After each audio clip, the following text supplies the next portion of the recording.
AC টেকনিশিয়ানের জীবনের সবচেয়ে কঠিন 3টি কাজ।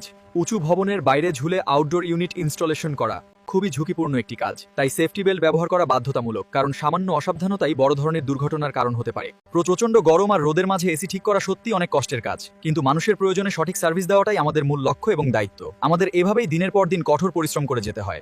বিদ্যুৎ চালু অবস্থায় ত্রুটি খুঁজে বের করা, অনেক সময় লাইভ পাওয়ার টেস্ট করে সমস্যা শনাক্ত করতে হয়।